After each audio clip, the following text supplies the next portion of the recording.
Vamos falar de direito no microfone aberto. Explicando o direito. Explicando o direito. Massa FM.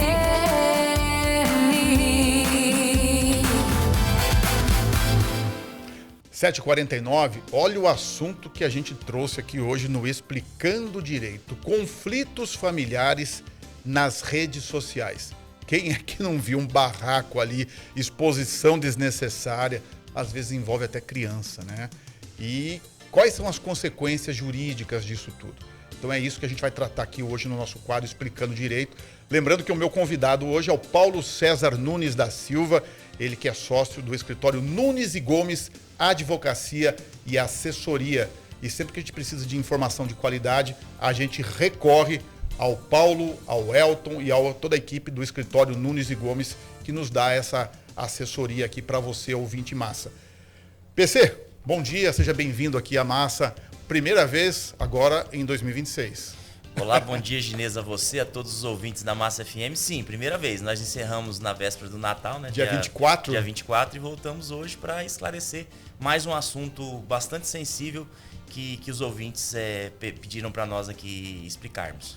PC, antes da gente entrar nesse assunto, 2025 foi bom para Nunes e Gomes, da parte de escritório, de mercado, como que você avalia aí o 25? Ginês, a gente faz um balanço, não da sociedade, mas da profissão em si. É uma profissão muito exponencial, então a cada ano tem melhorado. Acho que a experiência traz para nós muitas lições.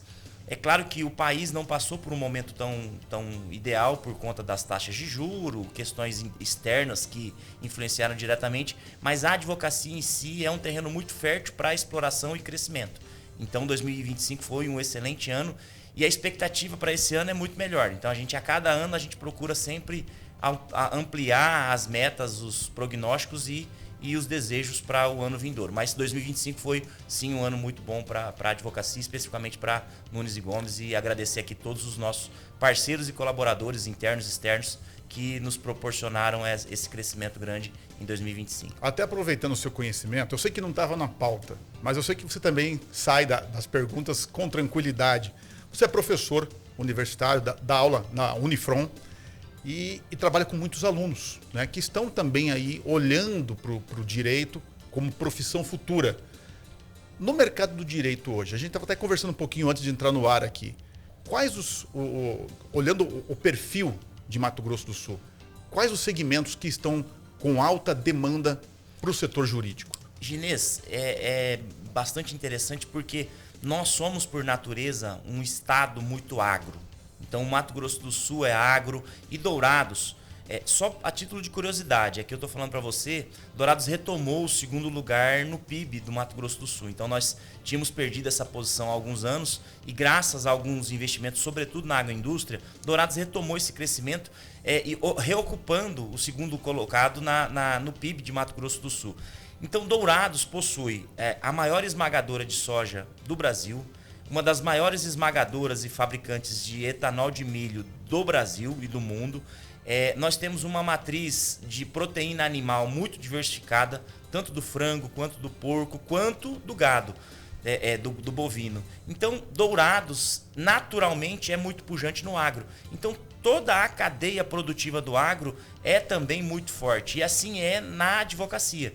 Então, nós temos aqui um nicho empresarial e agrário, agroindustrial, muito forte. Então, eu diria que para quem está tentando acessar o mundo do trabalho no direito, explorar essas potencialidades locais é muito importante. Acaba sendo uma vocação regional ainda mais forte do que já era. Com toda certeza. É claro que com algumas peculiaridades da tecnologia da informação, com a inteligência artificial, que o novo profissional, esse profissional que está enfrentando e adentrando ao mercado, ao mundo do trabalho, precisa ter. Então, a pegada do agro, do empresarial e toda a cadeia produtiva que faz esse agro girar. E aí também o nosso comércio muito pujante, que é em decorrência justamente dessa agroindústria forte. Vamos lá, vamos voltar para o nosso tema, né? Explicando o direito. Claro que eu sou curioso aqui, a gente sempre faz entrevista no quadro Vitrine de Negócios, e a gente aproveitando aqui a presença do PC também para falar do setor jurídico, né, do escritório, do ramo do direito. Vamos lá. Por que tantos conflitos de casal e de família, PC, acabam indo para as redes sociais? Parece que tudo tem que colocar na rede social e acaba evidenciando e expondo muita gente que às vezes nem está diretamente ligada a esse conflito, né?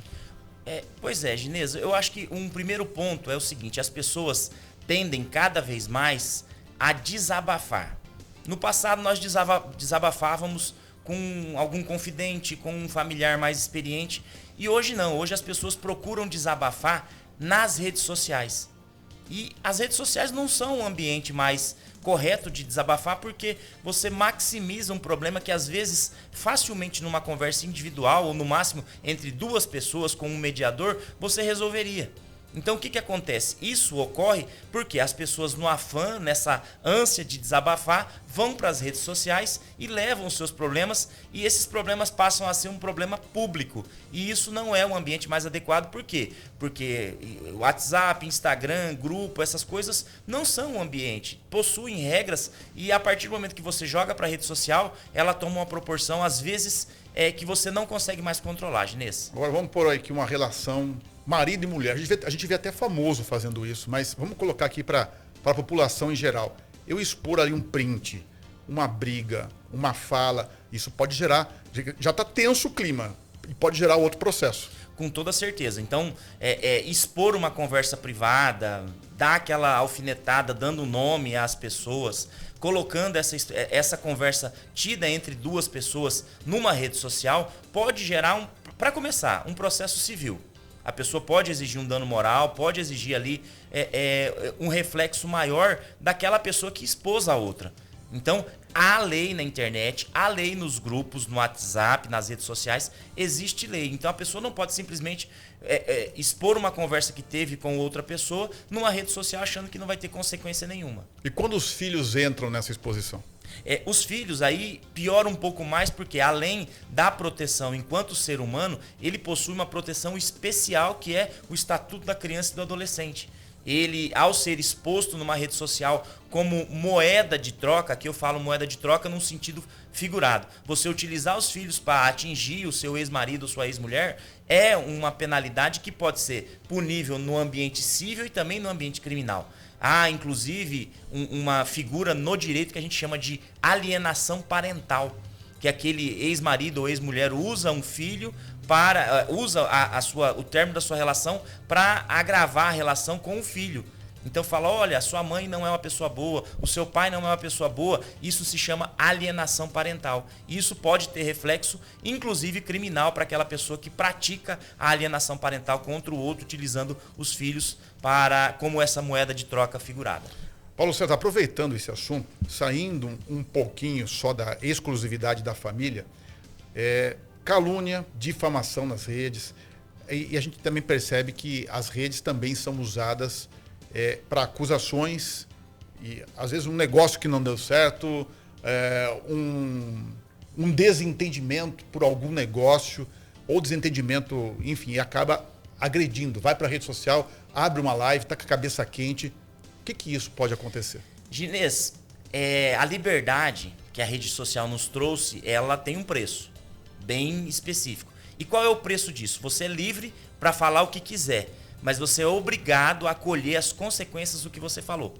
Então, se você agredir uma pessoa verbalmente nas redes sociais, na famosa live, olha, vou abrir uma live no Facebook, no Instagram ou qualquer outra rede social, e você fala algo de uma pessoa, isso pode ser, inclusive, tipificado como crime. Tanto calúnia quanto a difamação, que são crimes, né? Imputar um falso crime a alguém, ou colocar um adjetivo pejorativo e contra outra pessoa, isso pode ser interpretado como crime.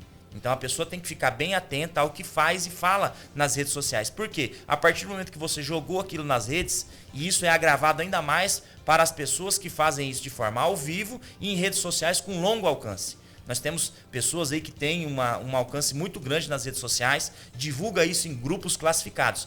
Muito cuidado, por quê? Porque essa sua conduta pode ser tipificada como crime, além do ilícito civil, que é o quê? O famoso dano moral. Então a pessoa pode responder por danos morais e também pelo crime cometido contra a outra pessoa que ela acabou expondo nas redes sociais. E essa exposição, talvez essa agressividade, a gente também acompanha muito né? E é natural, e isso se acirrou nos últimos anos, pela questão política também. Né? Às vezes a pessoa defende uma ideologia, outra defende outra e começa aquela agressão, aquele bate... Vamos imaginar que eu vou lá num post e escrevo alguma coisa que eu não deveria, ou saio da linha. Esse comentário pode me dar problema? Com certeza. Por quê? Porque pelo fato da internet ter lá uma identificação, um endereço de IP, um link, você tem um cadastro na rede social, obrigatoriamente aquilo ali vai te vincular. E de uma forma ou de outra, até com o auxílio da polícia, você vai ser identificado. Então não há, com raríssimas exceções, não há como você se esconder por detrás num teclado de um telefone ou de um computador.